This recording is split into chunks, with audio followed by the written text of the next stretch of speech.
Merhabalar. Bu dersimizde AutoCAD 2011 ile beraber gelen yüzey modellemeyi işleyeceğiz. Aynı zamanda yüzey modelleme üzerine bir çocuk oyun parkı modellemesi yapacağız. Projeyi önce biraz tanıyalım. Yapacağımız projeyi. Proje merdiveni olan, 7 basamaklı merdiveni olan ve taşıyıcıları yuvarlak silindir, metal olan, sahanlık alanı olan ve sahanlık alanının yüksekliği 155 olan, tüp kaydırağı olan, ara geçişi olan, yine öbür tarafta düz kaydırağı, açık kaydırağı kayabilecek şekilde bir platformu olan, bunun da yüksekliği 155. Aynı özellikte iki tane platform var görmüş olduğunuz gibi.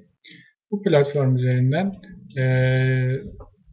özellikleri belli, ölçüleri belli, malzemelerden bahsetmek gerekirse dikey taşıyıcılar metal olacak ve buradaki platformlar, sahanlık alanı dediğimiz platformlar, bunlar da metal olacak. Kelepçeleri var, bağlantı kelepçeleri, bunlar metal olacak. Korkuluklar var, metal.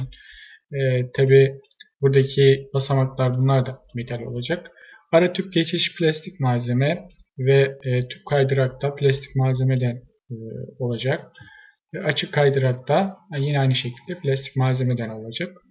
Bunun dışında ekstra bir de bunlara şapka artık tabir edelim. Şapkalar da plastik olacak. Şapka giydirme yapacağız modelleme sonunda. Şimdi hemen buradan 3D Modeling arayüzüne geçiş yapalım. Üstten tıklamak suretiyle 3D Modeling arayüzüne geçiş yaptım. Burada direkt karşınıza tabii Material Browser paleti çıkacak. Şimdilik ihtiyacımız yok. İstersek bunu kilitleyebiliriz. İstersek bunu kapatabiliriz. Şu şekilde ihtiyacımız olduğumuzda açarız. Projemizi kısaca tanıdıktan sonra şimdi sırasıyla yapacağımız işlemlere gelelim. Öncelikle ekranı bir bölelim. Ekranı şu şekilde biraz da buradaki command satırını kısalt tutalım. Çalışma alanımız rahat olsun diye. Ve ekranı da şöyle 3'e bölelim. 3 left şeklinde. Biraz fazla oldu sanırım. Tekrar signal'ı yapalım. Şuradan geliyorum. Sağ yapalım. Evet. Buradaki birinci çalışma penceresinde üst görünüş yapalım. İkincisini right yapalım. Sağdan görünüş. Ve üçüncüsünü de perspektif yapalım. Şu şekilde ayarlayalım.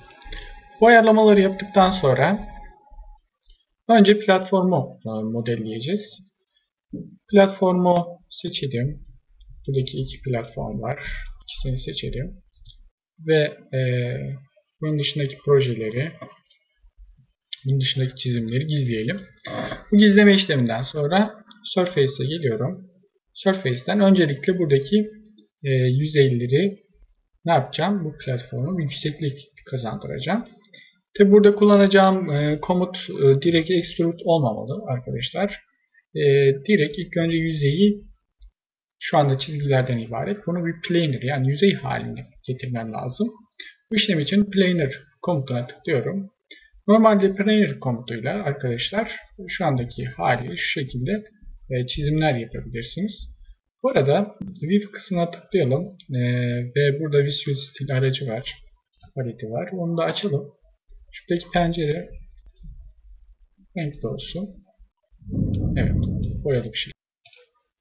Tabi planar komutun diğer bir mantığı ise, çalışma mantığı ise, örnek vermek gerekirse line'la ben birkaç kenar çizeyim. Şöyle 3 tane kenar çizeyim. Görmüş olduğunuz gibi hiçbirisinin birbirine bağlantısı yok. Tamamen ayrı objeler olarak gözüküyor. Planar komutuna tıkladığımızda burada sağ tıklayıp Object seçeneğiyle buradaki 3 tane parçayı seçtiğimizde parçanın kesişimi arasında kalan alan otomatikman yüzey haline geliyor. Gördüğünüz üzere. Ben bu son işlemleri geri alıyorum.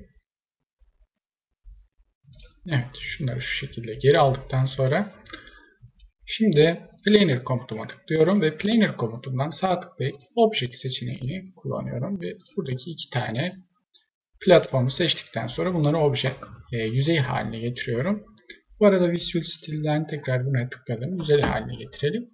Bu arada Layer Properties Manager'ımızı açalım. NA Enter'la. Görmüş olduğunuz gibi şu anda Planer haline getirdiğimiz objeler aslında kelepçeler adında oluşturduğumuz layer'da duruyor. Bunların nerede durması lazım? Sahanlık ve basamak olarak değiştireceğiz. İki objeyi seçelim ve buradan eğer buradaki Quick Properties açık değilse açalım. Şu anda açtım. Bunu ne yapıyorum? Layer kısmına sahanlık ve basamak olarak değiştirdikten sonra Quick paletini kapatıyorum. Şimdiki işlemde bu sefer bunların kenarlarını tabi uzatmamız gerekiyor. Yani bunu saç olarak düşündüğünüz zaman içinin boş ve kenarlarında saçların kıvrıldığını hayal etmemiz, düşünmemiz gerekiyor. Bu nedenle Extrude komutunu kullanıyoruz. İki objeyi seçiyorum. Enter. Yukarı doğru çıkartmıyoruz. Tabi bu arada hala layer'ımızda kullandığımız layer'ın farklı olduğunu görüyoruz renklerden. Ne yapıyorum? Hemen Layer Properties Manager'a gelip sahanlık ve basamak layer'ini aktif hale getiriyorum. Tekrar Extrude'da tıklıyorum ve iki objeyi seçiyorum. Enter'dan sonra aşağı yönlü gidecek bunlar. Bunların yönünü tayin ettikten sonra 5 Enter dedik. Tabi bu arada eksi girmemiz lazımdı. Hemen undo ile geri alıyorum o Enter'la. Tekrar iki objeyi seçiyorum. Eksi 5 Enter. Ve görmüş olduğunuz gibi platform şu anda oluştu. Tabi platforma buradan sağ görünüşten baktığınızda görmüş olduğunuz gibi platform şu anda düzlemin altında kaldı. Eksi değer girdiğimiz için bunu önce bir yukarı taşıyacağız. İkisini seçip move diyorum. Ve 5 birim kadar yukarı taşıyorum.